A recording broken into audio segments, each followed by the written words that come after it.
Thaddeus Guttenberg is very real and definitely exists, and so does Bigfoot. Welcome to TruthDuel Official.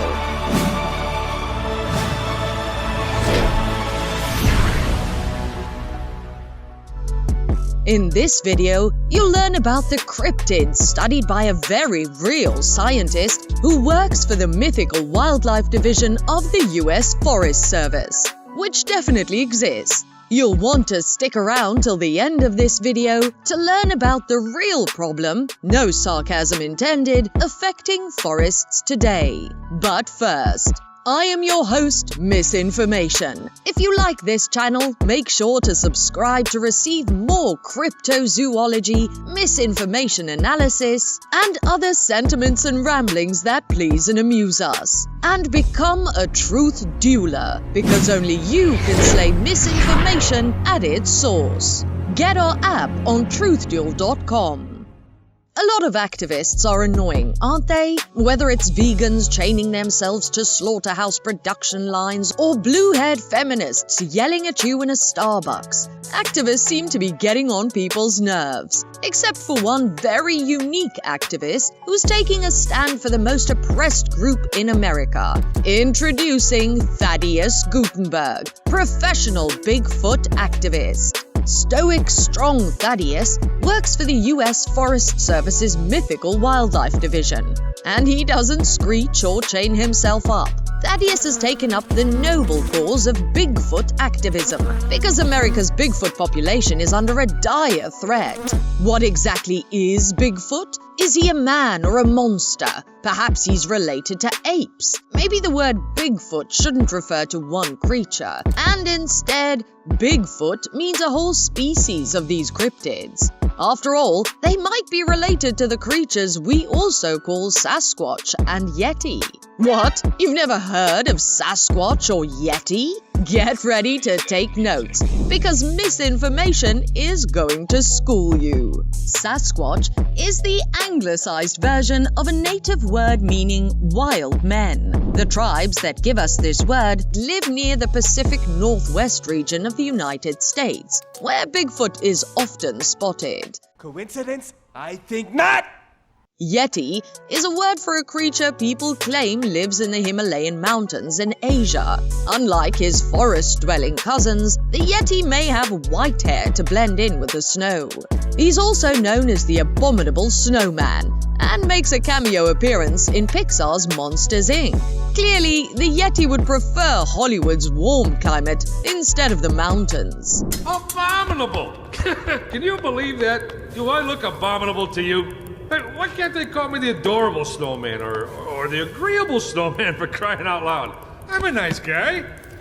Snow cone? There are other names for similar creatures, such as the skunk ape in the American Southeast and the yowie in Australia. For such a global cryptid, surely there would be many sightings. And there are. To please and amuse you, TruthDuel investigative reporters have collected a list of all the countries where Bigfoot has been seen. The following countries include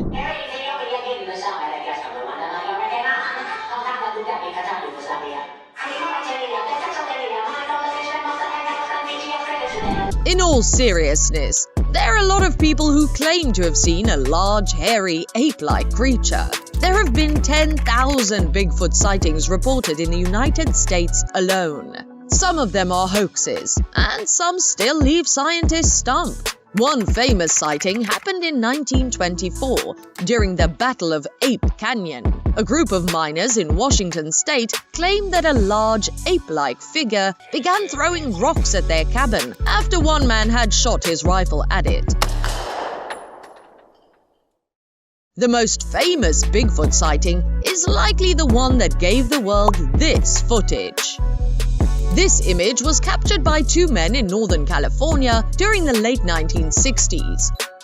Both men claim it was authentic, even though there has been a lot of skepticism and debunking surrounding the image. Some critics say that Bigfoot sightings are caused by misidentification. Often, black bears walk on their hind legs, and black bears with mange look convincingly ape-like. Some other explanations put forward include apes that escaped from zoos or humans covered in furs. One shaman wore furs during his vacation to North Carolina in 2017, and the local news began reporting a large amount of Bigfoot sightings. But Thaddeus Guttenberg doesn't believe those sniveling critics and their slimy lies. He knows for a fact that Bigfoot is real, and that Bigfoot is an endangered species. Endangered how? How could an elusive, large and scary cryptid be endangered by puny humans? Especially when he seems very good at avoiding us. What kind of bird was that? Frog.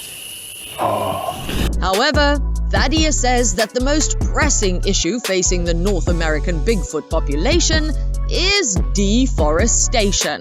When asked about Bigfoot, Thaddeus said, quote, "We've been keeping his existence under wrap for years to protect his privacy. But because the country is losing more and more open space each day, we wanted to make it known that the habitat to one of America's greatest legends may be at risk." End quote. The U.S. Forest Service Mythical Wildlife Division considers this a stain against American history, considering Bigfoot's contributions to Hollywood and media culture. Bigfoot has lent his acting talent to over 40 beef jerky commercials, and he even graduated to the silver screen in the 1987 classic Harry and the Hendersons.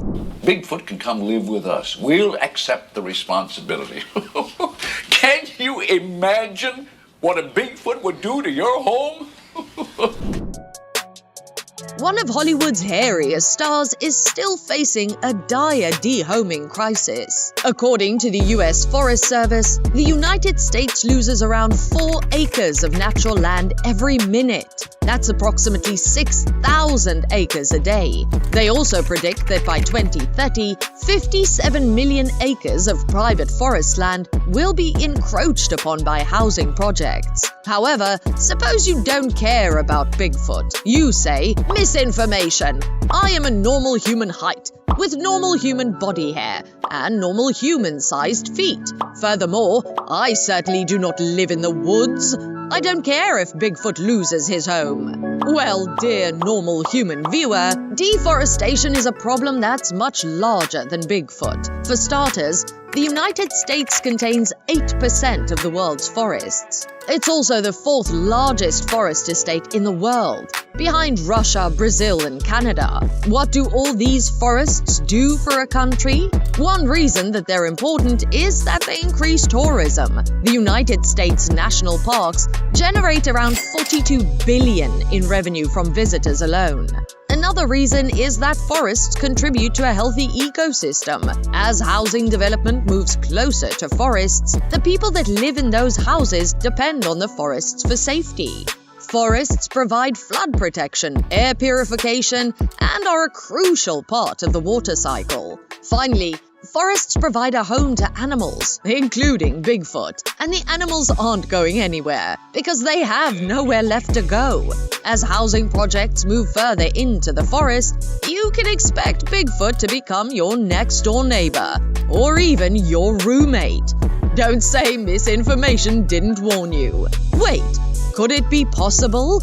Did the U.S. Forest Service lie to us? Is the tale of Thaddeus Guttenberg, America's staunchest Bigfoot advocate, just an elaborate April Fool's prank?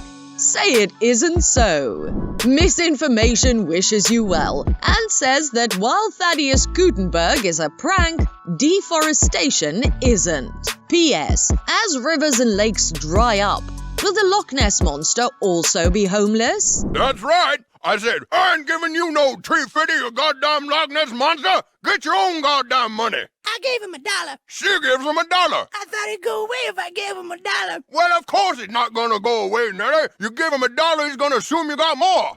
Speaking of drying up, Lake Mead is at record low water levels. Is it climate change? If purveyors of panic please you, watch our video, Hyperventilating Talking Heads Fuel Climate Fatigue.